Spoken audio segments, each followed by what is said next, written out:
মসজিদে এসে জুমার দিনে এগুলো করলে জুমার নেকি নষ্ট হয়। মসজিদে এসে এইসব আইওয়া শোডাউন করলে জুমার নেকি নষ্ট হয়। এই জেনারেশনকে কে বুঝাবে যে মোবাইল থেকে দূরে থাকতে হবে?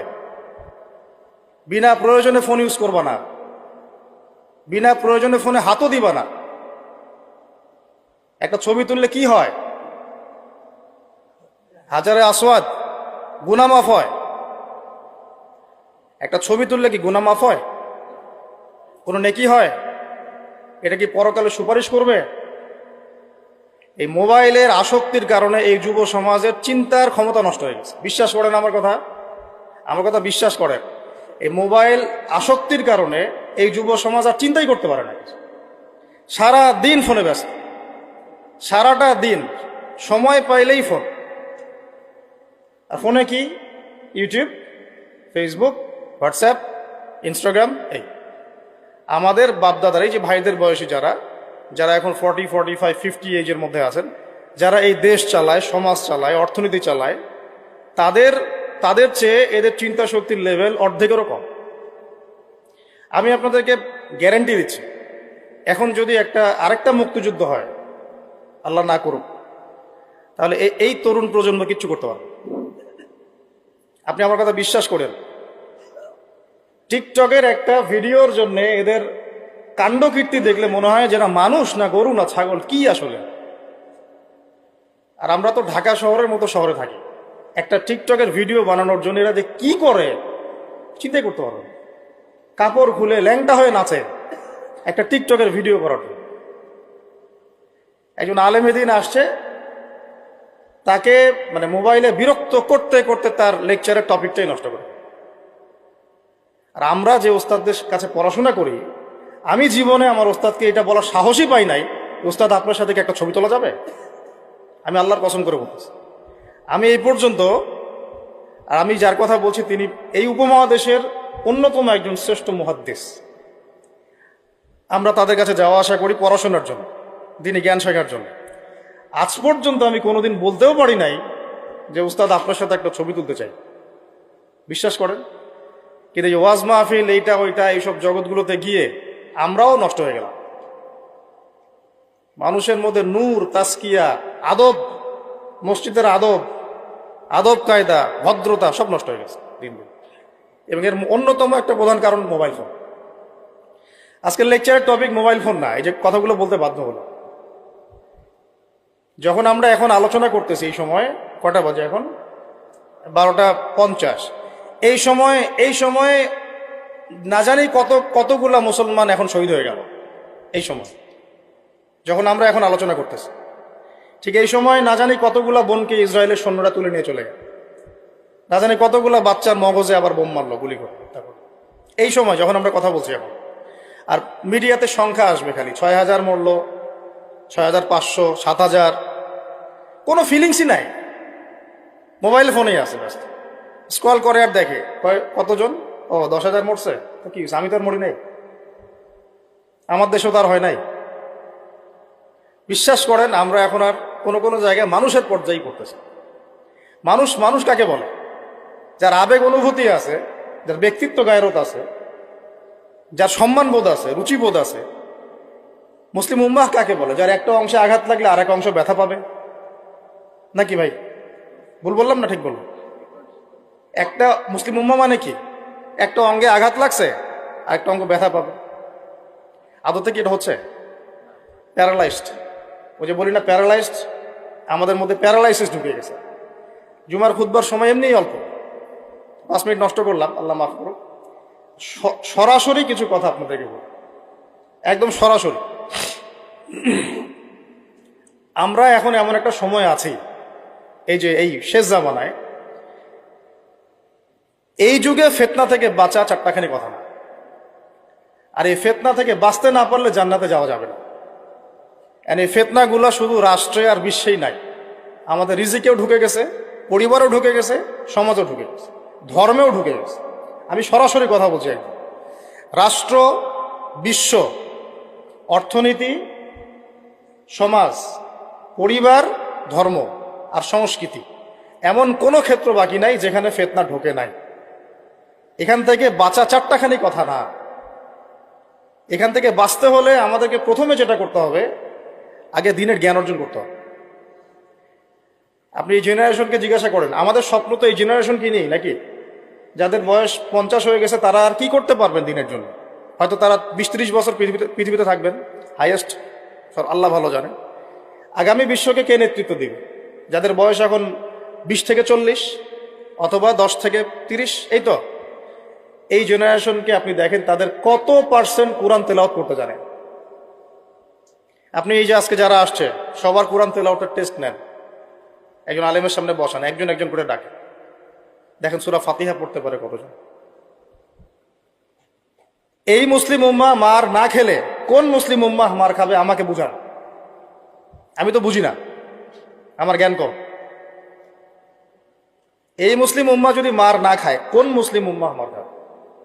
আজকে যারা আসছে এখানে বা এর পরেও আসবে জুমার দিনে, আপনি এদেরকে 5 ওয়াক্ত নামাজে পাবেন।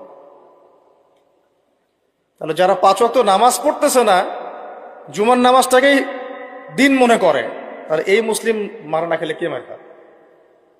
আমাকে বুঝান, আমি বুঝি না, কিছু বিষয় আমি বুঝি না। আবার যারা নামাজ পড়ে তাদের আখলাক, ব্যক্তিত্ব, আখলাক, চরিত্র, সুন্নতের জীবনযাপন, আমরা বলি না সুন্না মাফিক জীবনযাপন, রাসূলের সুন্না মাফিক জীবনযাপন, কতজনের মধ্যে চেহারা, সুরতে, পোশাকে, আশাকে, কথাবার্তায় সুন্নত আছে। তো যে জাতি তার নবীর সুন্নত ভুলে যায়, সে জাতি কিভাবে বিশ্ব শাসন করবে আর কেন সে মায়ের খাবে না আমাকে বোঝান সম্ভব? তাহলে প্রথম নসিহতটা ভাই পড়াশোনা করতে হবে। আর পড়াশোনা শুরু হবে কোন কিতাব থেকে? তাড়াতাড়ি কোরআন পড়া শুরু করে, হাতে সময় কম, তাড়াতাড়ি শুরু করে। প্রত্যেকটা জেলায় জেলায়, গ্রামে গ্রামে, ইউনিয়নে প্রত্যেকটা জায়গায় মসজিদ, মাদ্রাসা, মক্তব প্রতিষ্ঠা করে। আছে, নাই তা না, অবশ্যই আছে, এটা আমাদের সৌভাগ্য। প্রত্যেক জেলায় মাদ্রাসা আছে, প্রত্যেক জেলায় মাদ্রাসা আছে, মহিলা মাদ্রাসা আছে, মক্তব আছে, আরো অনেক কিছু আছে, দারুল ইলমগুলো আছে। কিন্তু আমরা আমাদের সন্তানদেরকে পাঠাচ্ছি কি না? আমরা আমাদের বাচ্চা কাচ্চাদেরকে পাঠাচ্ছি কি না? আমাদের যুবকরা সেখানে আসে কি না? আপনারা তো ফ্যান্টাসিতে অনলাইনে দিন শিখতে চান। 3টা মাস কোনো আলেমের কাছে বসে কি ক্লাস করেছেন? কখন একটা কিতাব কি পড়েছেন? অনলাইনে একটা ভিডিও দেখে কি শিখবেন? অনলাইনে দিন শিখতে গেলে আপনি এটাই শিখবেন, অমুক যা বললো তমুকের বিরুদ্ধে, আর তমুক যা বললো অমুকের বিরুদ্ধে। অনলাইন এটাই শিখবেন আপনি। আর এটার পিছনে এক শ্রেণীর ইউটিউবার, ফেসবুকারও দায়ী। শুধু সে ব্যক্তি দায়ী তা না, এরাও, মিডিয়াও দায়ী আছে। অমুক যা বললো তমুকের বিরুদ্ধে, আর তমুক যা বললো অমুকের বিরুদ্ধে। মানুষ মজা পায়, ওর কন্টেন্টের ভিউ বেশি হয়, কামাই বেশি, দিনের তো ক্ষতি হয়ে গেল। আম জনগণের মধ্যে ইসলাম সম্পর্কে বিরূপ ধারণা সৃষ্টি হল। আসল লক্ষ্যটা কি জানেন? ওই যেখানে আমাদের ভাইরা এখন মার খাচ্ছে না, ওই ফিলিস্তিন, ওই জেরুজালেম হচ্ছে আমাদের আসল লক্ষ্য। ওইটাই পৃথিবীর এমন একটা জায়গা যেখান থেকে সভ্যতা শুরু হয়েছে পৃথিবীতে। মক্কা থেকে শুরু হয় নাই, ওই ফিলিস্তিন থেকে পুরো বিশ্বে সভ্যতা শুরু হয়েছে। আজকে থেকে এটা 10,000 বছর আগের কথা। ওখান থেকেই শুরু হয়েছে, আর ওখানেই পৃথিবীর শেষ হবে। ওইখানেই যতক্ষণ পর্যন্ত ঈসা আলাইহিস সালাম না আসছেন এবং ইসলামী খেলাফত আবার কায়েম না করছেন, কিয়ামত হবে না। এই যে আসল জায়গাটা থেকে আমাদেরকে সরাই দেওয়া হয়েছে না? কয়জন ভাবে এটা নিয়ে? কয়জন জানে বা এটা নিয়ে? জানেই বা কয়জন? কিছু মানুষ আছে সারা জীবন হাত বাঁধা নিয়ে আপনাকে ব্যস্ত করে রাখলো। বাঁধবেন কোথায়? এখানে বাঁধবেন, এখানে বাঁধবেন, এইভাবে বাঁধবেন, এইভাবে বাঁধবেন, এইভাবে বাঁধবেন। 5টা-6টা জায়গা নিয়ে ক্যাচাল করতে করতে করতে হায়াতই শেষ হয়ে যেত। সুবহানাল্লাহ। মনে করেন এক ভাইয়ের হাত নাই, এইভাবে দাঁড়া দাঁড়া নামাজ পড়তেছে, নামাজ হবে না? হবে না? আমার হাত আছে, আমার এখানে একটা ফোড়া উঠছে, মনে করেন সত্যি সত্যি উঠছে, এটা মিথ্যা বলছি না, তা আমি এভাবে নামাজ পড়বো, হবে কি না? হবে না? হাত বাঁধেই নাই সে, হবে না? হবে না? আর যখন বোম পরে জান থাকবে না, তখন হাত বাঁধে কি করবে? যখন উম্মার মধ্যে মারামারি, কাটাকাটি, বিভক্তি, আর কাফেররা এসে উম্মার সাথে যুদ্ধ করা শুরু করবে, তখন কি হাত বাঁধে নিয়ে ব্যস্ত হয়ে থাকবে? এই ব্যস্ত আছেন বলেই তো হাতে অস্ত্র ধরতে পারছি না। এক ভাই খুব সুন্দর কথা বলছে যে ইসরায়েলের উচিত যে বাংলাদেশ থেকে এরকম কিছু শায়েক এবং মানুষকে হায়ার করা এবং এদেরকে ফিলিস্তিনে ছড়িয়ে দেওয়া, তাহলে জীবনেও ফিলিস্তিনিরা আর অস্ত্র হাতে নিতে পারবে, ওরা এগুলো নিয়েই ব্যস্ত থাকবে। কারণ আল্লাহ না করুক, যদি আল্লাহ না করুক, আমরা দোয়া করি কিন্তু আমরা আশঙ্কা তো করি, আল্লাহ না করুক যদি শান্তিপূর্ণ এই বাংলার মাটিতেও কখনো এরকম পরিস্থিতির সৃষ্টি হয়, আল্লাহ না করুক, দোয়া করি আমরা, তখনও এক শ্রেণীর মানুষ এগুলো নিয়েই ব্যস্ত থাকবে। আপনাকে আপনার মূল লক্ষ্যটা থেকে সরায় দেওয়া হয়েছে। এটা বোঝার জন্য, এই ফিতনাগুলো চেনার জন্য ভাই সবার আগে দিনের জ্ঞান অর্জনের কোনো বিকল্প নাই। পড়তে রাজি আছি তো ইনশাল্লাহ? অনলাইনে দিন শিখতে পারবেন না, কিছু ভালো ভালো আলেম আছেন যাদের লেকচার হয়তো শুনতে পারবেন, শুনে আপনি উৎসাহিত হতে পারবেন, বুস্ট আপ হবেন, ইন্সপায়ার্ড হবেন, কিন্তু এটা দিন শেখার কনস্ট্রাকটিভ কোনো প্ল্যাটফর্ম না। আপনাকে খাতা কলম নিয়ে ওই স্কুল কলেজের মতোই আলেমদের কাছে আসতে হবে, সিলেবাস রেডি করতে হবে, সিলেবাসে পড়তে হবে, পড়ার জন্য জায়গা দরকার, মাদ্রাসা দরকার, মসজিদ দরকার, বক্তব্য দরকার, এগুলো আপনাদেরকে করতে হবে। আর যেখানে আছে সেগুলোকে আবাদ করতে হবে। যেমন মসজিদ করেছেন, আবাদ করেন এটা। মসজিদ মানে নামাজ পড়ে দরজা বন্ধ করে রেখে দিব, এর নাম মসজিদ? মসজিদ মানে এখান থেকে দিনের দাওয়াতটা ছড়াবে, দিনের শিক্ষাটা ছড়াবে, তাই নয় কি? আল্লাহ রসুল কি মসজিদ সাল্লাল্লাহু আলাইহি ওয়াসাল্লাম মসজিদ প্রতিষ্ঠা করে শুধু নামাজের সময় খুলতেন আর নামাজের পরে বন্ধ করতেন? নাকি 24 ঘন্টা এখানে ইবাদত, আমল, তাসকিয়া, জিকির আজকার হতো না? এখনো তো মদিনায় হয়। মক্কা মদিনায় কি এখনো বন্ধ থাকে 1 মিনিটের জন্য? এখানে দার্স হচ্ছে, ওইখানে নামাজ হচ্ছে, ওইখানে আলোচনা হচ্ছে, চলতে থাকে সবসময়। এটা হলো মসজিদের ফাংশন। এই মসজিদ আবাদ করেন, মাদ্রাসাগুলো আবাদ করেন, আপনার ছেলেকে মসজিদে পাঠান, মাদ্রাসায় পাঠান, মক্তবে পাঠান। ইয়াং জেনারেশন স্পেশালি আপনারা সিলেবাস ভিত্তিক পড়াশোনা করেন। এই ফ্যান্টাসি দিয়ে কিচ্ছু হবে না, আবেগ দিয়ে, ফ্যান্টাসি দিয়ে কাজের কাজ কিছু হবে না। খুব আবেগ লাগতেছে, খুব কষ্ট হচ্ছে আমার ফিলিস্তিনের জন্য, খুব কষ্ট হচ্ছে পুরো বিশ্বের প্রেক্ষাপটে মুসলিমদেরকে দেখে, কিন্তু আপনি তো ইসলাম সংশোধনের দিকে আসছেন না। মাঝে মাঝে নামাজ পড়ছেন, কোন রকম 5 ওয়াক্ত নামাজ পড়লেও সুন্নাহ মাফিক জীবনযাপন করছেন না, জিনায় লিপ্ত হয়ে যাচ্ছেন, সুদ খাচ্ছেন, অর্থনৈতিক জীবনের কথা বলছে, এখানে সুদ খাচ্ছেন, ব্যবসায় প্রতারণা করছেন, রাজনীতি করতে গিয়ে আপনি তাগুতের দিকে চলে গেছেন। এক কথায় তাগুতের দিকে। তাগুত মানে আল্লাহ বাদ দিয়ে যার উপাসনা করা হয়। আমরা এখানে আল্লাহ পাকের বিধানের দাসত্বের চাইতে মানব রচিত বিধানের দাসত্ব বেশি করেছি এবং করছি, এখনো করছি, করে যাচ্ছি। কিছু করার নাই, কারণ পুরো বিশ্বটা এইভাবেই তো ফাংশন করা। যাদের গলায় জাতিসংঘের দড়ি আছে এরা তো এখান থেকে বেরোতে পারবে না।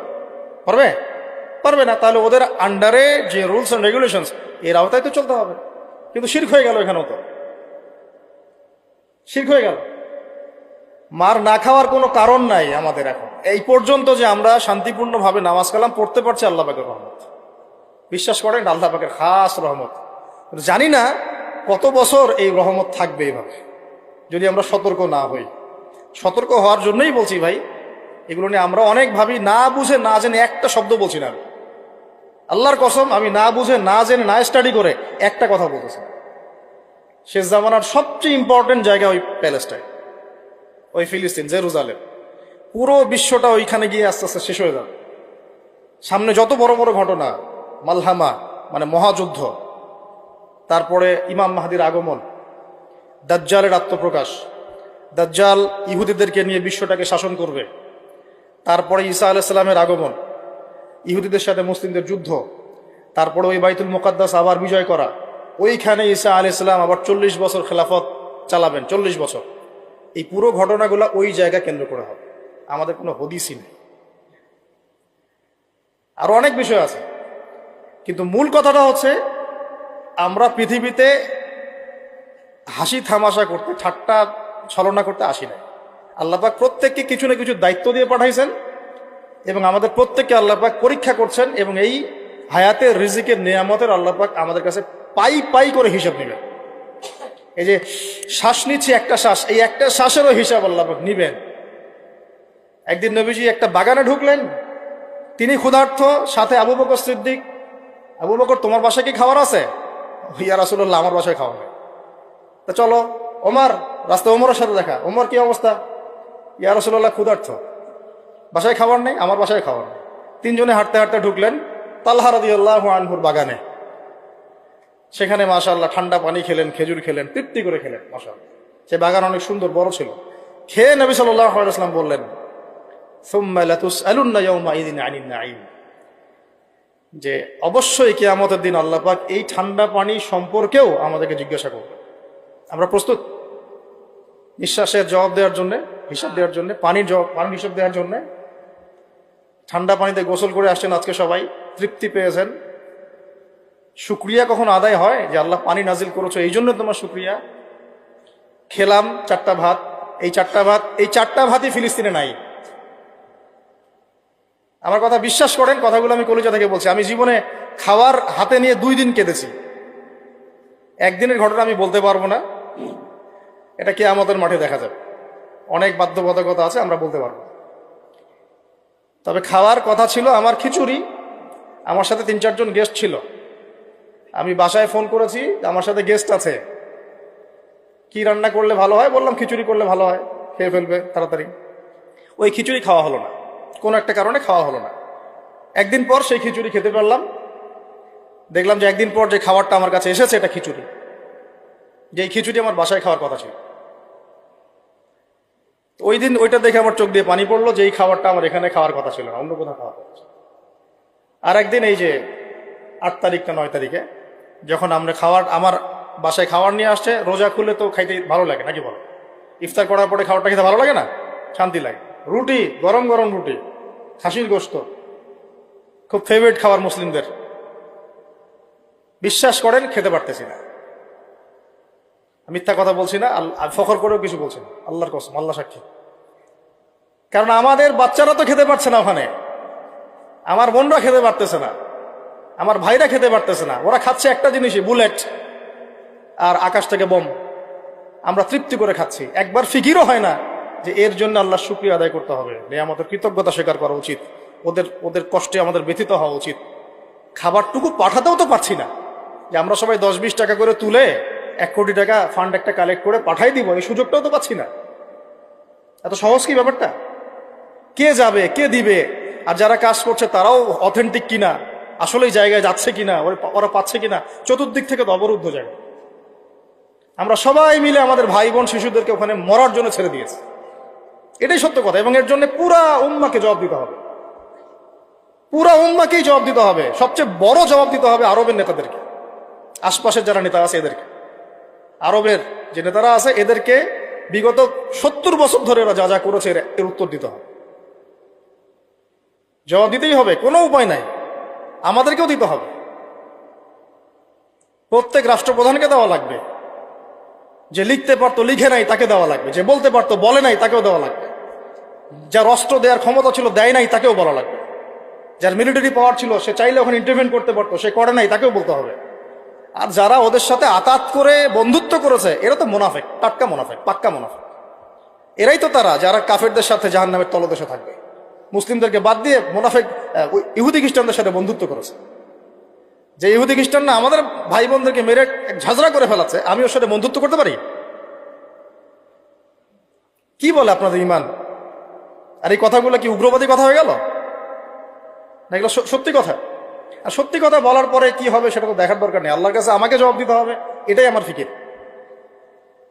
তো যারা দোয়া করতে পারবে তারা যদি দোয়া না করে আল্লাহর কাছে জবাব দিতে হবে। যারা বলতে পারে যদি না বলে আল্লাহর কাছে অ্যান্সার দিতে হবে। যারা খাবার পাঠাতে পারতো তারা পাঠায় নাই, আল্লাহর কাছে অ্যান্সার দিতে হবে। একটু ভেবে দেখেন না, আপনার যদি একটা বাচ্চা কখনো এমনি মারা যায় তাহলে আপনার কেমন লাগবে? আল্লাহ না করুক। একটা বাবার জন্য সবচেয়ে কষ্টের কোন সময়টা বলেন তো? নিজের সন্তানকে দাফন করা। আমরা তো কখনো করি নাই এটা, আমরা বুঝবো কিভাবে? যে ঘুমটাওয়ালা কিছু লোক বসে বসে অনলাইনে বলতেছে যে এগুলো ফিতনা, এটাই, ওরা কি কখনো নিজের সন্তানকে দাফন করেছে নাকি? কখনো কষ্ট স্বীকার করেছে নাকি? কখনো রিমান্ডে গিয়েছে নাকি? মায়ের খেয়েছে নাকি? কখনো জেল খাটছে নাকি? ও তো সুখে আছে, 3 বেলা খাচ্ছে যাচ্ছে, মাশাআল্লাহ, সুখে শান্তিতে জীবনযাপন। ও কি বুঝবে উম্মার কষ্ট? ও কি বুঝবে বাচ্চাদের কষ্ট, এই মা বোনদের কষ্ট? আর আমরা সর্বোচ্চ বলতে পারতেছি ব্যাস, কিন্তু সচেতনতা তো তৈরি করা দরকার। আপনার ছেলে যদি বলে ওখানে কি হচ্ছে, ওকে বলা উচিত, বাবা ওখানে কিছু শয়তান আছে, যে শয়তানগুলা আমাদের নিরীহ বাচ্চাদেরকে মেরে ফেলছে। তুমি যখন বড় হবা তোমাকে আল্লাহ পাক সামর্থ্য দিলে তুমি শয়তানগুলোকে মেরে ফেলি। বাচ্চাকে শেখানো উচিত। ওরা 100 বছর থেকে ওদের বাচ্চাকে এগুলো শিখাইছে। ওরা 100 বছর থেকে ওদের বাচ্চাদেরকে শিখাইছে যে মুসলমানরা হচ্ছে পৃথিবীর সবচেয়ে জঘন্য প্রাণী। ওদেরকে যখনই দেখবা তখনই মারবা, ওদেরকে ওদের ওদের সাথে শত্রুতা করা তোমার উপর ফরজ। এটা ওরা শিখাইছে ওদের বাচ্চাদের। আমাকে বলেন, কোন মানুষ, একটা সুস্থ স্বাভাবিক মানুষ হাসপাতালে বোমা ফেলতে পারে কিনা বলেন? সে হোক ইহুদি বা খ্রিস্টান বা হিন্দু বা বৌদ্ধ বা মুসলিম মুনাফিক, যেই হোক, কোন মানুষ কি হাসপাতালে বোম ফেলতে পারে? কিভাবে ফেলল? তাহলে কি পরিমাণ ক্ষোভ তারা ভিতরে ভিতরে লালন করে আপনার কি বোঝার বাকি আছে? ওরা সুযোগ পাইলে একটাকেও ছাড়বে না, সবাইকে মেরে ফেলে। এই জন্য অল্প অল্প করে আগাচ্ছে, অল্প অল্প করে, আস্তে আস্তে। আমি এটা নিয়ে বিস্তারিত আলোচনা করছি বিগত প্রায় 1 মাস থেকে, আরো 5 বছর থেকে বলে আসতেছিলাম। লাস্ট 1 মাসে আপনারা দেখছেন এখন কি হচ্ছে। ধারাবাহিক এরকম সেশন আসবে ইনশাল্লাহ। আরো অনেক কথা আছে কিভাবে এই জায়গাতে আসলো, এটা 4টাখানি কথা না, বিশাল হিস্ট্রি। এমন অনেক সময় হয়েছে, এগুলো কিছুই না, এমন অনেক সময় হয়েছে 1 দফাতে 2.5 লক্ষ মানুষকে মেরেছে তারা ওই জায়গাতে, 1 দফাতে। 1940 সালের কথা বলছি, এক্স্যাক্টলি 1939 সালের জুলাইয়ের দিকের কথা, 1939 সালের দিকের কথা বলছি। ওই সময় এরা ওখানে ফিলিস্তিনিদের মধ্যে প্রায় 2.5 লক্ষ মানুষকে মেরেছিল। 2.5 লক্ষ মানুষ আপনাকে কি মনে হয়? এভাবে যদি আমি পরিসংখ্যান দিতে থাকি, এখানে আজকে 3-4টা বাজবে। আমার কাছে কিতাবও আছে রেডি করা, এবং ইনশাল্লাহ আল্লাহ পাক চাইলে ওটা পাবলিশও হবে ইনশাল্লাহ। তখন আপনারা বাসায় পড়ে নিয়েন, দেখেন কি হচ্ছে আসলে। তো মূল কথাটা হচ্ছে, ভাই আমি তো দোয়া করতে পারি, আমার তো করা উচিত, আমার ব্যথিত হওয়া উচিত, আমার কুনুতে নাজেলা পড়া উচিত। যদি আমার আরো বড় সামর্থ্য থাকতো, অ্যাটলিস্ট ওখানে ত্রাণ পৌঁছানো উচিত ছিল, বা আরো যদি বড় ক্ষমতা আল্লাহ পাক আমাকে দিতেন, তাহলে ওদের মুখের সামনে বলা উচিত ছিল এটা অন্যায়, জুলুম, এর প্রতিবাদে আমরা জাতিগতভাবে পাশে আছি ফিলিস্তিনিদের। এবং মুসলিম রাষ্ট্রগুলোর ঐক্যবদ্ধ হয়ে একটা ফোরাম গঠন করা উচিত ছিল এদের বিরুদ্ধে। কিসের শান্তি চুক্তি আর কিসের নেগোসিয়েশন? কোনো কথা আর বাকি আছে? এদের সাথে একটা ভাষাই বাকি আছে এখন, অস্ত্রের ভাষা, যুদ্ধের ভাষা। একটা ভাষাতেই কথা বলা বাকি আছে, আর কোনো ভাষাই নেই এদের সাথে কথা বলা। তুমি হাসপাতালে বোম ফেলে 600টা মুসলিম বাচ্চাকে হত্যা করে ফেলছো, তোমার সাথে কিসের কথা? একটা কথাই হতে পারে, সেটা হলো যুদ্ধের ভাষা, অথবা এই পুরো ভূমি থেকে তোমরা চলে যাবা পশ্চিমে, পুরা ফিলিস্তিন ছেড়ে দিবা। এটাই ছিল আমাদের ভাষা। কিন্তু বিগত 75 বছর ধরে আমরা এগুলো করতে পারি না। 1-2টা বছর না রে ভাই, 75 বছর ধরে আমরা এগুলো করতে পারি না। তো আমি এখানে গলা ফাটায়, আমার আবেগ ঝেড়েও কি লাভ হবে তাও জানি না। অ্যাটলিস্ট আমরা আমাদের জবাবটা তো আল্লাহর কাছে দেওয়া লাগবে। আল্লাহ পাক আপনার অপারগতাও জানেন, আপনার সামর্থ্যের সীমাও জানেন। আল্লাহ পাক দেখবেন এর মধ্যে থেকে আপনি কি করেছেন, দেখবেন কি না? তো এখন ভাই আমাদের কি এইসব মোবাইল, সেলফি, হাবি জাবি এগুলোই জীবন? না আমাদের কি চিন্তা করতে হবে একটু? চিন্তা করতে গেলে প্রথম সলিউশন পড়াশোনা করতে হবে, কোরআন পড়তে হবে। যে যাই বলুক কোরআন পড়লেই হয়ে যাবে, সেই হয়ে যাবে, সব কথা বাদ দেন, আপনি কোরআন পড়েন। যে যাই বলুক না কেন, কোরআন পড়তেই হবে আপনাকে, এর অনুবাদ আপনাকে পড়তেই হবে, তাফসির আপনাকে ঘাটতেই হবে, পাশাপাশি নবীর হাদিসগুলো আপনাকে পড়তে হবে। তো এই কোনো না কোনো আলেমের সোহবতে থাকতে হবে। উদ্বাস্তুর মতো জীবনযাপন করবেন না এই 10 জন 20 জন সার্কেল নিয়ে। ওলামায়ে কেরামদের মধ্যে যারা হক্কানি ওলামায়ে কেরাম, তাদের কাছে এসে পরামর্শ করে চলাফেরা করবেন, যাতে আপনি বিভ্রান্তির শিকার না হন, পরামর্শ করতে পারেন। বাংলাদেশে কি আলেম ওলামার অভাব আছে? যত তাদের মধ্যে বিভক্তি থাক, যতই তারা একে অপরের সাথে কলুশনে থাক না কেন, যত দল থাক, তারপরেও আপনি ওলামায়ে কেরামের সাথেই থাকবেন। তারপরেও তাদের জবাব তারা দিবে, বাট আপনি আপনার জায়গার দায়িত্বটা পালন করবেন। এবং হকপন্থী চিনে নিবেন। হকপন্থী আর মুনাফেক চেনার সবচেয়ে উপযুক্ত সময় কোনটা সেটাও বলে দিই। হকপন্থী ওলামায়ে কেরাম আর মুনাফেক যারা মুসলিম উম্মার ভিতরে কাজ করছে আমাদের মতো লেবাস পোশাকে, এটা চেনার, ফাইন্ড আউট করার সবচেয়ে শ্রেষ্ঠ সময় হচ্ছে উম্মার এই সংকটপূর্ণ সময়গুলা। উম্মার উপর যখন কোনো বিপদ আপদ, বালা মুসিবত, সংকট আসবে, আপনি এমনি বুঝতে পারবেন কারা মুনাফেক কারা হকের উপর আছে, যদি আপনার বিবেক থেকে থাকে, আপনার বুঝ থেকে থাকে। এরপরেও যদি না চিনতে পারেন, আপনি দাজ্জাল, অন্ধ, আপনি দাজ্জালের মতো এক চোখ অন্ধ। এই মাজলুমদের বিপক্ষেও বহু আলেম কথা বলে নাই, বাংলাদেশে বলে নাই। তা আপনাকে আমি আর কিভাবে চিনাবো, কিভাবে চোখে আঙ্গুল দিয়ে চিনাবো যে আসলে কারা হকপন্থী কারা বাতিলপন্থী? এইটুকু তো আপনার দায়িত্ব চেনার। কিভাবে এভাবে তাদের সাথে আপনি নিজের জীবনটা নষ্ট করে ফেলতেছেন? সুবহানাল্লাহ। আল্লাহ পাক আপনাদেরকে হেফাজত করুন, সঠিক পথে রাখুন, ওলামায়ে কেরামের সোহবতে থাকুন, হকপন্থী ওলামায়ে কেরাম। আর ভাই, প্রতিদিন যে সুন্নাহগুলো আছে এগুলো আমল করে নিজের উপর একটা সংশোধন নিয়ে আসে। আল্লাহ পাক ততক্ষণ পর্যন্ত আমাদেরকে বিজয় দিবেন না যতক্ষণ না আমরা পরিপূর্ণ ইসলামে প্রবেশ করতেছি। আর পরিপূর্ণ ইসলাম মানে কি শুধু জুমার নামাজ পড়া, শুধু ঈদের নামাজ পড়া? আমাকে বলেন, আপনারা তো জানেন সবকিছু। পরিপূর্ণ ইসলাম মানে কি? 5 ওয়াক্ত নামাজ তো আপনাকে পড়তে হবে। আল্লাহ যদি তৌফিক দেন, সামর্থ্য দেন, তাহাজ্জুদও পড়তে হবে, চেষ্টা করতে হবে, নফল আমল বাড়াই দিতে হবে, জিকির আজগার তেলাওয়াত তাসবিহ তাহলিল বাড়াই দিতে হবে, আল্লাহর কাছে কান্নাকাটি বাড়াইতে হবে, ফিতনা থেকে দূরে আসার চেষ্টা করতে হবে, এই জগতের মোহ ছাড়তে হবে। যতটুকুতে আমার জীবন চলে যায় বাস এতটুকুতেই। আমি এইভাবেও বলতেছি আপনাদেরকে এখন সরাসরি, নিজেদের আপনজনদের মধ্যে, পরিবারের মধ্যে, বংশের মধ্যে কেউ যদি আপনাকে দিনের পথে চলতে বাধা প্রদান করে, ফিতনা সৃষ্টি করে, আপনি তার থেকেও নিজেকে সরা রাখবেন। দিন আপনার, জীবন আপনার, মানে দিন আমার, জীবন আমার, ইহকাল আমার, পরকাল আমার, জবাব আমার। আমার অন্য কারো দ্বারা প্রভাবিত হয়ে দিন নষ্ট করা যাবে না। যাবে? অনেক সময় হয় না, আমাদের বংশে, পরিবারের কাছের অনেক মানুষ আপনাকে দিনের পথে চলার ক্ষেত্রে প্রতিবন্ধকতা সৃষ্টি করতেছে। আমি বলতেছি না ওদের সাথে আপনি সম্পর্ক নষ্ট করে দেন, কাট অফ হয়ে যান, এটা বলতেছি না। বলতেছি আপনি ইসলামিক দূরত্ব মেনটেন করেন, আপনি নিজেকে নিয়ে থাকেন, আপনি আল্লাহকে নিয়ে থাকেন। এক আল্লাহই আপনার জন্য যথেষ্ট, ইনশাআল্লাহ কাউকে লাগবে না। ইনশাআল্লাহ কেউ যদি না থাকে, এক আল্লাহই আপনার আমার জন্য যথেষ্ট। এটা কি বিশ্বাস করেন কিনা? এই আল্লাহ পাকই আমাদেরকে বাঁচিয়ে রাখছেন, আল্লাহ পাকের হাতেই আমাদের জীবন, আল্লাহ পাকই আমাদেরকে খাওয়ান। আল্লাহ থাকলে কিচ্ছু লাগে না। আর যারা আল্লাহ নাই, সারা দুনিয়া মিলেও তাকে সুখ দিতে পারবে না, তার কিছুই করতে পারবে না। এখন আসলে আমাদের সাথে আল্লাহ আছে কি না একটু নিজেরাই বুঝতে পারো। আসলে আল্লাহ পাকের সাথে আমার সম্পর্ক কেমন? আল্লাহ বলে ডাকলে বা আল্লাহর কাছে দোয়া করলে কি আমার ভিতরে কোনো অনুভূতি আসে কি না? রাসূল সাল্লাল্লাহু আলাইহি ওয়াসাল্লামের নাম আসলে আমার ভিতরে কোনো অনুভূতি আসে কি না? বুঝবেন ইনশাআল্লাহ, এটা আপনার আস্তে আস্তে বুঝে যাবেন। তাহলে নিজের তাজকিয়ার দিকে ফোকাস করেন, এবং তাজকিয়া অর্জন করার জন্য অবশ্যই সোহবত লাগে। যারা আত্মশুদ্ধিতে পরিপূর্ণ মানুষ, এই মানুষগুলোর সাথে পরামর্শ করে চলবেন। আর নিজের দিন পালন করেন, দিনটাকে আর বিভক্ত হতে দিবেন না। যারাই বিভক্তির দিকে নিয়ে যায় এদেরকে বয়কট করবেন, মিশবেনই না এদের সাথে। বরং আমি বলছি, বাংলাদেশে এমনিই তো শত শত দল হয়ে গেছে।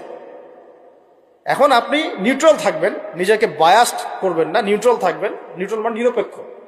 নিরপেক্ষ থেকে আপনি দেখবেন যে আসলে কার মধ্যে হকটা বেশি আছে। এরপর আপনার বুঝ অনুযায়ী কোরআন সুন্নাহর সাথে মিলিয়ে ওলামায়ে কেরামের পরামর্শে যেদিকে তারা আপনাকে হেদায়েতের পথে নিয়ে যাবেন সেই পথে আপনি চলেন।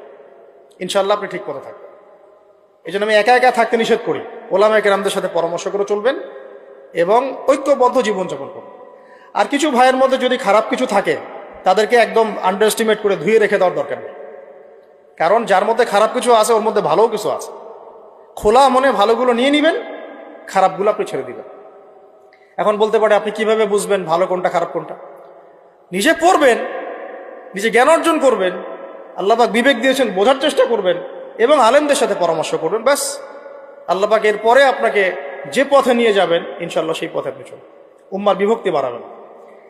এরপরে যখন অর্থনীতির মধ্যে ঢুকবেন, ব্যবসা বাণিজ্য, রিজিক, চাকরি বাকরি, জান চলে গেলেও হারাম খাবেন না। আল্লাহ পাক তৌফিক দান করে, আপনাকে তৌফিক দেখ, আমাকেও তৌফিক দান। কারণ আমরা সবাই হারাম খাচ্ছি, আমি নিজেও ফিল করি। হারাম না খেলে আমাদের দোয়া কবুল হইতো। দোয়া যে কবুল হচ্ছে না বোঝেন না। কাবা ঘরে দোয়া হচ্ছে বিগত প্রায় 40-50 বছর থেকে, আল্লাহ ফিলিস্তিনকে মুক্ত করে দাও, মুসলিম ভাইদেরকে সাহায্য করো, নুসরা নাজিল করো। আপনি দোয়ার কি বরকত দেখতে পারতেছেন? দোয়ার কি ইম্প্যাক্ট পড়তেছে? রিজিক হারাম, রিজিক অনেক সময় হারাম হয়ে যাচ্ছে আমাদের। এমনকি হজের মতো মৌসুমে, উমরার মতো মৌসুমে আমরা যে গোশতগুলা খাচ্ছি বাইরে, এগুলো যে কতটুকু আল্লাহর নামে জবাই করছে আল্লাহ ভালো জানে। ভাবতে হবে তো, এগুলা পারতেছি না। আমি সত্যি বলতেছি যে আমরা হালাল খাইতেও পারতেছি না মনে হয়। চেষ্টা করতে হবে 100% হালালের উপর থাকার জন্য। যদি আল্লাহর নামে জবাই না করা হয় সেটা কি হালাল হবে? যদি আমার টাকার মধ্যে সুদ থাকে হালাল হবে? যদি আমার টাকার মধ্যে ঘুষ থাকে হালাল হবে? বাংলাদেশের লক্ষ লক্ষ মানুষ নামাজ পড়ে মসজিদে ঘুষখোর, বাংলাদেশের লক্ষ লক্ষ না কোটি কোটি মানুষ মসজিদে নামাজ পড়ে, মুসল্লি সুদখোর। অনেক মসজিদ কমিটি আছে সুদখোর। ভাই আমার কথা বলতে কোনো ভয়ে কাজ করে না, আর আমি কারো পরোয়া করি না, সত্য কথা বলতে এক আল্লাহ ছাড়া।